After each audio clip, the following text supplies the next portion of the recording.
out to be, they will still try to mandate it. I'm convinced that there's a sinister scheme going on.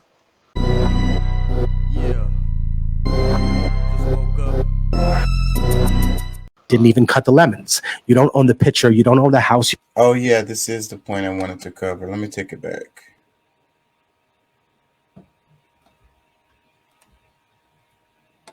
Most consistent politician I had ever seen, at least. He was very honest in the sense that you know, when you heard that Hillary Clinton calling him a violent misogynist, everyone was scratching their head like, you talk about your husband? Yeah, you talk about Bernie? She's wild. What are we doing here? She's Jesus Christ. But I think Hillary rabbit hole's crazy. But I think that having a conversation just shows you how many people were understanding that, yes, we do have socialism in this country, socialism for the rich. And I'll give you an example. The first socialism for the rich, rugged capitalism for everybody else. And when he say rich, it's really the corporations. Kind of economic experiment that people learn in this country is a lemonade stand for little kids. Right. What up, y'all? We got to stop the interview real quick. Tell you about our good friends at MyBookie. That's right, man. MyBookie is where you want to get the LEG. So go sign up for a new account at MyBookie. Use that promo code bootleg and double your deposit. Let's get back to the interview. Let me show you why this is deceptive and part of the reason capitalism is failing you. The little kid is out there selling dollar glasses of lemonade. You haven't bought the lemons, kid. Your mommy did. Just like the government buys stuff from these big companies. You didn't buy the knife that you cut the lemons with. As a matter of fact, you probably didn't even cut the lemons. You don't own the pitcher. You don't own the house. You never paid the water bill. You didn't bring the table outside, right? And you're not going to clean everything up when it's over. So you are the exemplifying precise example of what the American corporation does, which is live off the welfare of the state to make money for itself. And meanwhile, you're fighting imaginary communism when it's just corporatism. You don't even have to imagine Illuminati. Imagine the corporate board of Kmart. They'll give you as much access to what they're talking about as Illuminati will. You're not invited into that boardroom. You're not invited into the boardroom where they say, oh, we can't sell these products because they have high fructose corn syrup. Right. I just came back from a tour in Europe. They don't even sell American products there because they say that they cause cancer. And they're crazy. And another thing, you could buy a doctor just as easily as you can buy a politician, ladies and gentlemen, which is what the FDA does here in this country. So I'm sorry that I got like, just bad news for you. I feel like that's kind of what happened. I got to play that clip again because he explains this so well and simply. So it's like the corporations, he's comparing the corporations to the lemonade stand that the little kid does in front of the house. And so that's what I be saying all the time, you know, these big, huge corporations, you know, and so like the thing is they should pay more, period. These people making so much money off of the roads, off of the systems that are available for them to make private capital, but they're using our money, the public funds, to build the infrastructure for them to be able to make money, you know, and then they keep the money themselves. It's just like what we're talking about COVID just a minute ago. The companies come up with these technologies, they get all kinds of money from the government to do the research, but then once they've discovered what they want to discover and synthesized it and it's ready to go to market, now all the profits go to a private corporation, a private person. Oh, this guy invented this new thing that's so cool and it's helping everybody, da da da da. So, you know, we should invest in people who are gonna come up with stuff that's gonna help the people. Yes, that makes sense, but what about the money? So, you know, now he sells it to us and he makes a fortune off of it. He wouldn't have even been able to come up with that at all if he didn't have the money from the government at the beginning with the research. So the people, American people, the people who made the initial investment, anybody who makes an investment is going to want some return on their fucking money. How come the United States, how come the citizens don't ever get a return on their fucking investments? Is out there selling dollar glasses of lemonade. You haven't bought the lemons, kid. Your mommy did. just like the government buys stuff from these big companies. You didn't buy the knife that you cut the lemons with. As a matter of fact, you probably didn't even cut the lemons. You don't own the pitcher. You don't own the house. You never paid the water bill. You didn't bring the table outside, right? And you're not going to clean everything up when it's over. So you are the exemplifying precise example of what the American corporation does, which is live off the welfare of the state to make money for itself. And meanwhile, you're fighting imaginary communism when it's just corporatism. You don't even have to imagine Illuminati. Imagine the corporate board of Kmart. They'll give you as much access to what they're talking about as Illuminati will. You're not invited into that boardroom. You're not invited into the boardroom where they say, oh, we can't sell these products because they have high fructose corn syrup. Right. I just came back from a tour in Europe. They don't even sell American products there because they say that they cause cancer, and they're crazy. And another thing, you could buy a doctor just as easily as you can buy a politician, ladies and gentlemen, which is what the FDA does here in this country. So I'm sorry Man, he said a whole mouthful right there. What, you said you wanted to make comments? You there? Yeah, he said a whole freaking mouthful right there. I don't know what to say. He said it all. It's like these corporations. They, it's socialism for the corporations and rugged capitalism for all the rest of us. That's it. We got to pull ourselves up by our bootstraps. But these people get huge government fucking unsubsidized loan, not even loans, like it'll be grants. They don't even have to pay the money back. And they use this as startup capital. It's fucking crazy.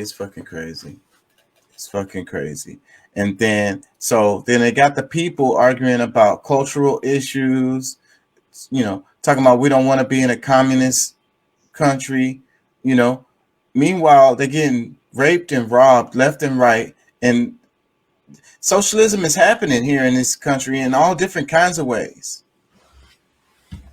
I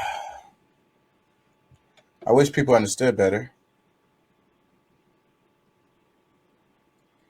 I think that was the whole clip I wanted to play from this one, but let me play a little bit more.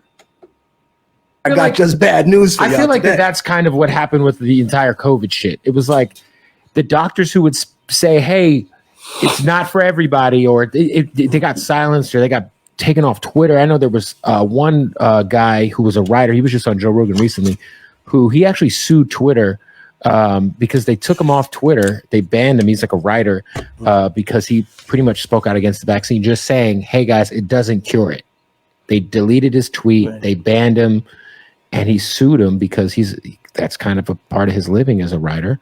And they had to reinstate him, and then they had to pay him money. Right. Well, I mean, his premise was, and I think I know exactly what you're talking about. He said, listen, if I'm not an anti-vaxxer, I'm for polio, for all these other things. Yeah, I got the first round of the vaccine. But let me just say, honestly, the thing that he brought up that's incredibly important that he should never have been punished for.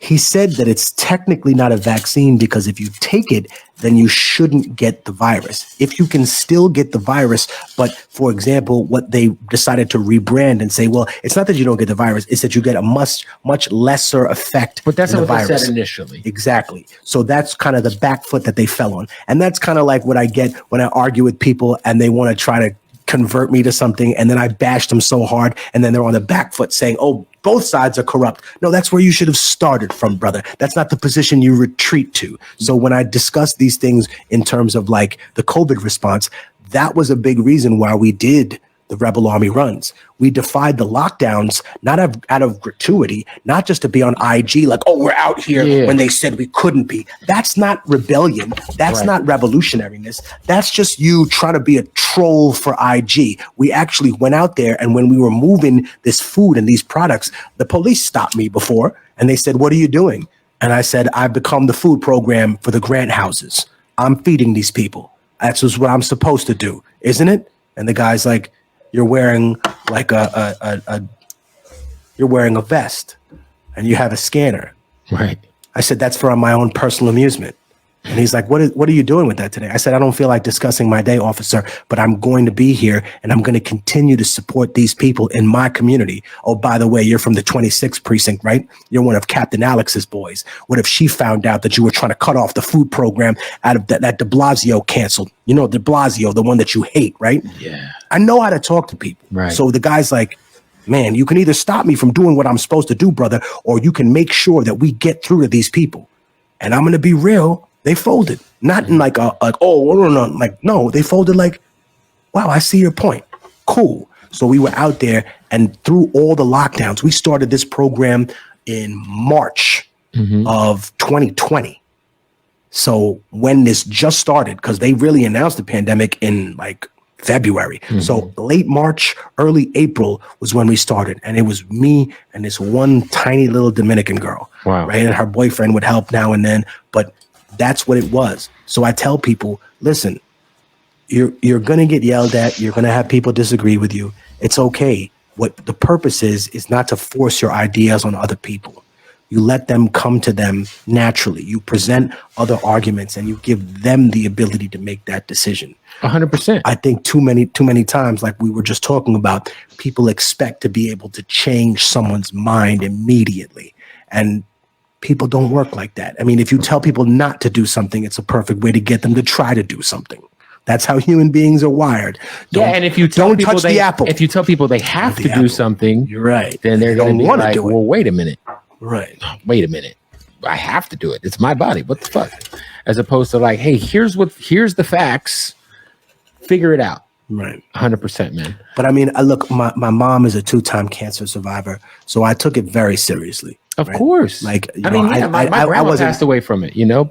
God rest Yeah. She was in a nursing home, man. So it was obviously it's a real thing. I just think that like there was just so much misinformation that was being fed to us on TV every day. It was the fear mongering, normal shit that it's been happening on the media forever.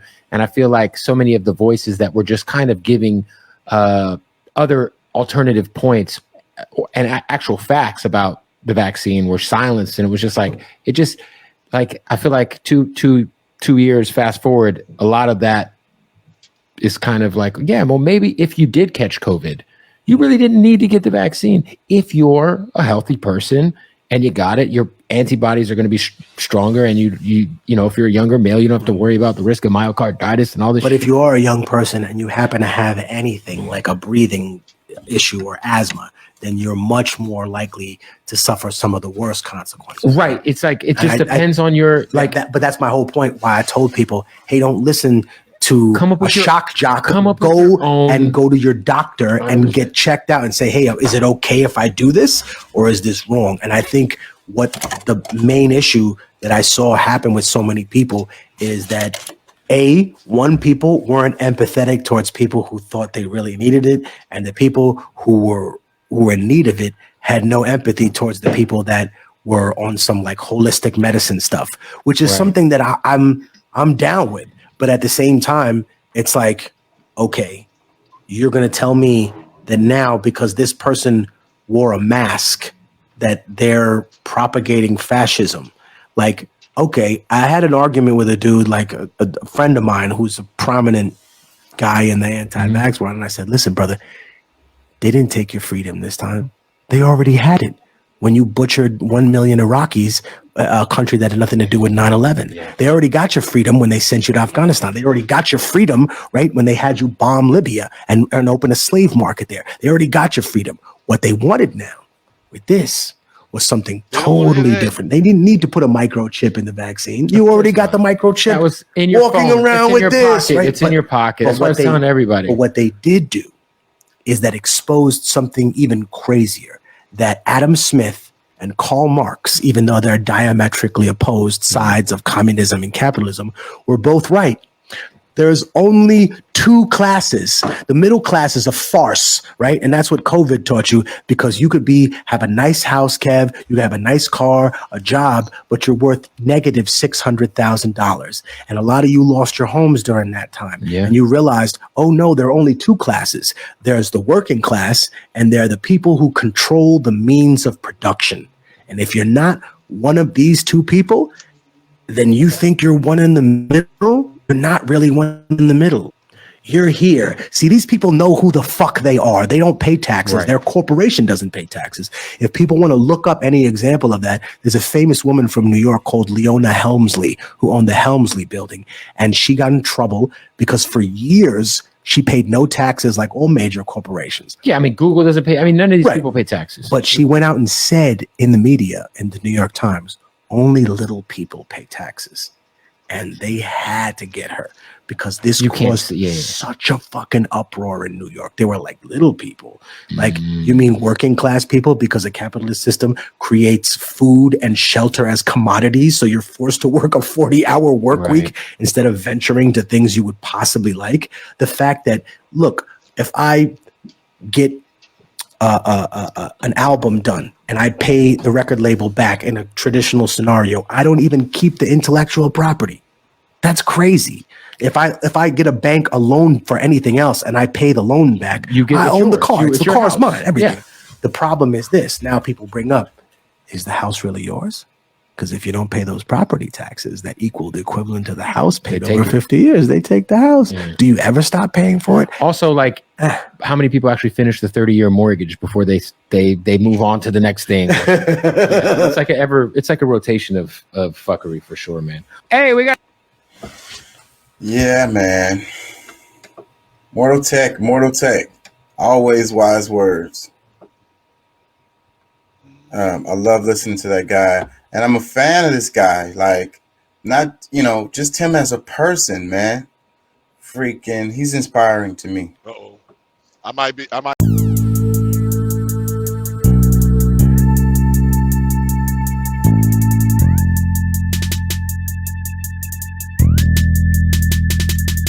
Thank you, God, for this day we have lived, everything in our life, our health, our family, the guidance you have given us, allow us guidance to the path of righteousness. Amen. Really, I'ma get that bitch. Revenge is a dish best served cold. She took my son, now my soul is cold. He took my daddy, now my soul